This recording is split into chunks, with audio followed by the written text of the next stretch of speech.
안녕하세요. 스포츠 분석 천교수입니다. 저희 채널을 방문해 주셔서 감사합니다. 이번 회차 천교수 가족방 적중 내역입니다. 적중하신 분들 모두 축하드리며 오늘의 경기 분석도 재밌게 시청하시고 유익한 정보 얻어가시기 바랍니다. 천교수 가족방 입장은 영상 하단 고정 댓글을 통해 입장 가능합니다. 그럼 오늘의 경기 분석 시작하겠습니다. 8월 31일 해외 축구 6경기 분석 시작하겠습니다. 첫 번째로 베네치아 대 토리노 경기 알아보겠습니다. 먼저 베네치아는 피오렌티나와 원정 경기에서 무승부를 거뒀다. 이번 경기 역시 3-4-2-1 시스템을 통해 실리적인 운영 방침을 선보일 것이다. 다만 오리스타니오, 엘레트손, 귀트케르의 호흡은 여전히 답답하다. 토리노 역시 수비 라인을 낮게 형성하는 만큼 호흡이 맞지 않는 이들의 공격 라인이 위협적인 모습을 보여주기는 어려울 것이다. 그럼에도 알테어, 이지스, 스베르코의 백스리는 견고한 호흡을 자랑 중이다. 삼선의 던컨과 안데르센 역시 왕성한 활동량과 더불어 촘촘한 밀집 수비를 형성 중이다. 토리노의 속공의 대량 실점은 허용하지 않을 듯하다. 이어서 토리노는 강호 아탈란타와 홈경기에서 승리를 거뒀다. 이번 경기 역시 3-5-2 시스템을 통해 수비 밸런스를 중시하는 운영 방침을 보여줄 것으로 보인다. 자파타와 아담스의 호흡이 상당히 발전한 모습이다. 삼선의 일리치와 리치의 전진 패스 능력으로 베네치아의 밀집 수비의 빈틈을 공략할 수 있는 전력이다. 이번 시즌 처음 호흡을 맞추고 있는 마시나, 코코, 타메제의 백스리 역시 직전 경기 훌륭한 수비 조직력을 선보였다. 베네치아의 손발이 맞지 않는 공격진을 상대로는 충분히 좋은 대처가 예상된다. 두 팀 모두 무게 중심이 낮은 팀은 만큼 대량 득점 양상의 경기는 기대되지 않는다. 그럼에도 토리노의 일선과 삼선이 주는 무게감은 확실히 다르다. 결국 토리노가 베네치아의 밀집 수비를 격파하며 우위를 점할 것으로 보인다. 이번 경기 토리노 승을 추천합니다. 핸디 언오버 및 최종 조합은 고정 댓글 링크를 통해 가족방에서 확인해주세요. 두 번째로 발베이크 대 알크마르 경기 알아보겠습니다. 먼저 발베이크는 고어헤드 원정 경기에서 패배했다. 이번 경기 역시 4-2-3-1 시스템을 기반으로 속공 전개를 펼칠 것으로 보인다. 다만 핵심 삼선 자원 우킬리의 결장으로 전진 패스를 공급해줄 자원이 사라졌다. 결국 클레오니스 반버벤의 로케사의 개인 능력을 기반으로 최전방으로 출전 중인 마가렛의 침투를 노리는 단순한 속공 전개가 예상된다. 이번 시즌 처음으로 결성된 반 에지마와 반덴 부이스의 호흡 역시 아직 안정적이지 못하다. 제공권 역시 불안한 이들인 만큼 알크마르의 다양한 공격 자원들에게 고전할 것으로 보인다. 이어서 알크마르는 흐로닝언 원정 경기에서 무승부를 기록했다. 이번 경기 역시 4-2-3-1 시스템을 통한 지공 전개를 펼칠 것이다. 클라시의 양질의 킥 공급은 확실히 위력적이다. 다만 신입생 페럭과 사디크와 미난스의 호흡이 아직 엄성하다. 결국 반 본멜의 개인 능력에 의존하는 상황이다. 그럼에도 벤치의 장신 자원 미어딩크 덕분에 제공권에서 선전이 가능해 보인다. 고스와 페넨트라의 호흡은 지난 시즌부터 이어져 오고 있다. 특히 이들은 제공권과 스피드를 모두 갖춘 자원들이다. 발바이크의 단순한 속공 전개에 철저한 배후 공간 관리가 예상된다. 알크마르의 일방적인 경기가 예상된다. 이들의 공격 전개가 유기적이지 못한 것은 사실이지만 두터운 공격 라인 뎁스로 충분히 변수를 창출할 수 있을 것으로 보인다. 결국 발바이크의 불안한 수비 라인을 상대로 우위를 점할 것으로 보인다. 이번 경기 알크마르 승을 추천합니다. 핸디 언오버 및 최종 조합은 고정 댓글 링크를 통해 가족방에서 확인해주세요. 경기 분석 잘 보고 오셨나요? 다음 경기 분석 보시기 전에 천교수 가족방 입장하시는 법 안내해드리도록 하겠습니다. 첫 번째로 영상 하단 댓글을 클릭해주세요. 두 번째로 링크를 클릭하신 후 세 번째로 채팅 참여하기 클릭하셔서 문의 주시고 답장 기다려주시면 됩니다. 남은 영상, 유익한 정보 얻어가시길 바라며 이어서 다음 경기 분석 시작하겠습니다. 세 번째로 유니온 베를린 대 장크트 파울리 경기 알아보겠습니다. 먼저 유니온은 마인츠 원정 경기에서 무승부를 기록했다. 이번 경기 역시 3-4-2-1 시스템을 통해 속공 위주의 공격 전개를 펼칠 것이다. 다만 이선 자원에서 출전 중인 투사르와 홀러바흐는 모두 자신의 포지션이 아닌 곳에서 활약 중이다. 정우영이 임대로 합류했지만 아직 팀원들과 호흡이 완벽하지 못한 상황이다. 결국 최전방 조르당의 고립은 지속될 것으로 보인다. 수비 라인에도 변화가 있을 예정이다. 103의 중심 보트가 결장하며 두킥, 쿠어필드, 레이테라는 어색한 백스리가 구성될 것이다. 그럼에도 상파울리 역시 공격 라인에 이슈가 있는 만큼 나쁘지 않은 대처가 예상된다. 이어서 장크트 파울리는 하이덴하임과 홈 경기에서 패배했다.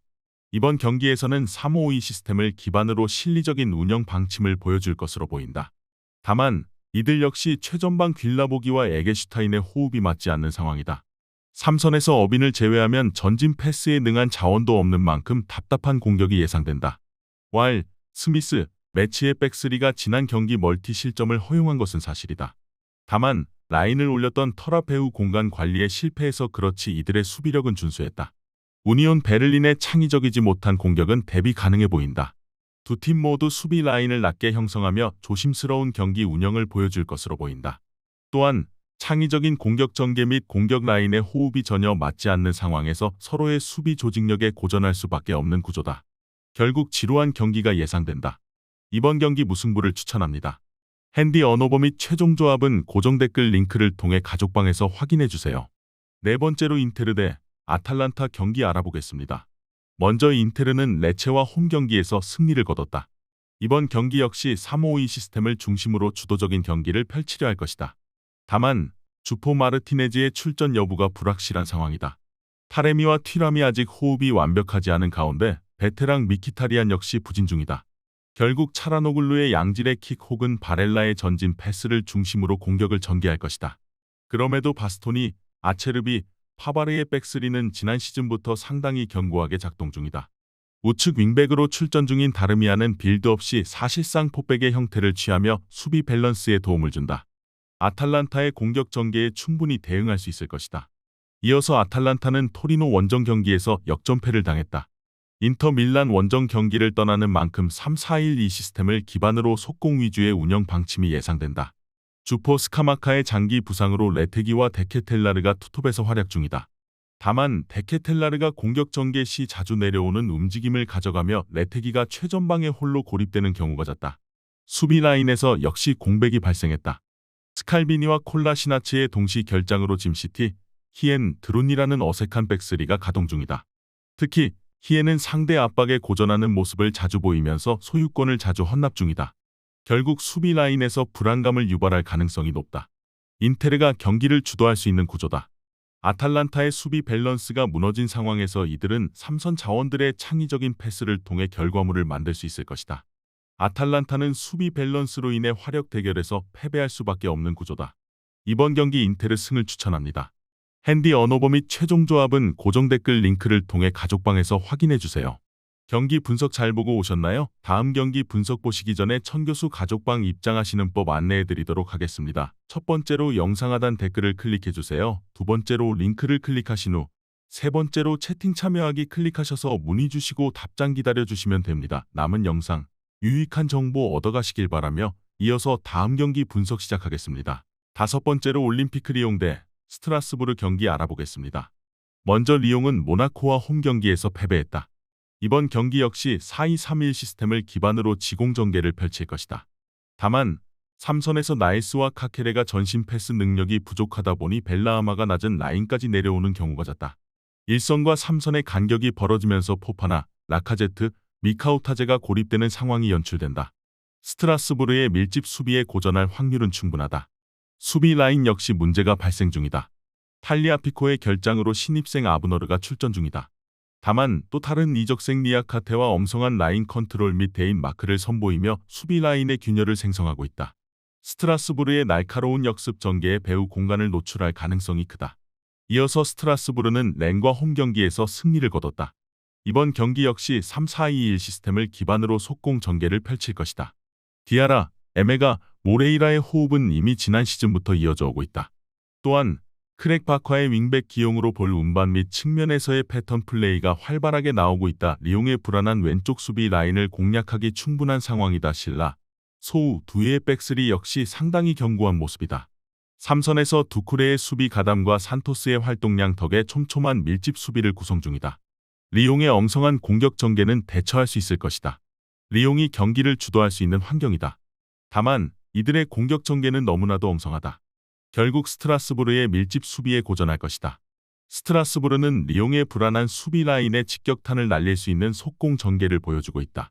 스트라스부르가 반전을 만들 수 있을 것으로 보인다. 이번 경기 스트라스부르 승을 추천합니다. 핸디 언어버 및 최종 조합은 고정 댓글 링크를 통해 가족방에서 확인해주세요. 마지막으로 루튼타운 대 퀸즈파크 경기 알아보겠습니다. 먼저 루턴타운은 퀸즈파크과 주중컵 대회 원정 경기에서 승부차기 끝에 패배했다. 이번 경기 역시 3-4-2-1 시스템을 통한 지공 전개가 될 것이다. 다만 3선의 클락을 제외하면 전진 패스에 능한 자원이 없고 2선을 담당하는 모리스는 스트라이커 자원이고 총은 드리블러다. 결국 3선에서 패스가 순환되지 않으면서 2선의 개인 능력 혹은 도어티의 크로스를 통해 아데바요의 제공권을 노리는 단순한 공격 패턴만 펼쳐지고 있다. 그나마 월터스, 맹기, 벨은 나쁘지 않은 수비 조직력을 보여주고 있다. 3선에서 밥티스트의 활동량과 함께 풀백 출신 월터스와 벨의 빠른 스피드까지 더해져 배후 공간 관리 능력에서 좋은 모습을 보여주고 있다. 이어서 퀸즈파크는 루턴타운과 주중컵 대회에서 승부차기 끝에 승리를 얻어냈다. 이들 역시 4-2-3-1 시스템을 중심으로 지공 위주의 운영 방침을 선보인다. 다만 핵심 2선 자원 체어와 안데르센의 부상으로 출전 중인 사이토와 스미스는 솔로 플레이 상황에서 고전 중이다. 또한 덴벨레의 중앙 기용으로 개인 능력에 의존 중인 경향이 강하다. 최전방 장신 스트라이커 프레이 역시 투박한 자원인 만큼 답답한 공격이 예상된다. 클라크와 솔터의 수비 호흡은 지난 시즌부터 이어져 오고 있는 만큼 의심의 여지가 없다. 또한 마드센의 수비 가담으로 루턴타운의 단순한 공격 전개에 충분히 대응이 가능하다. 두 팀 모두 치열한 공방전을 펼칠 것이다. 다만 이들의 공격 전개는 세밀한 플레이를 기대하기 힘들다. 결국 서로의 수비 조직력에 고전하며 지속적으로 답답한 경기력을 보여줄 것으로 보인다. 지루한 경기가 예상된다. 이번 경기 무승부를 추천합니다. 핸디 언어버 및 최종 조합은 고정 댓글 링크를 통해 가족방에서 확인해주세요.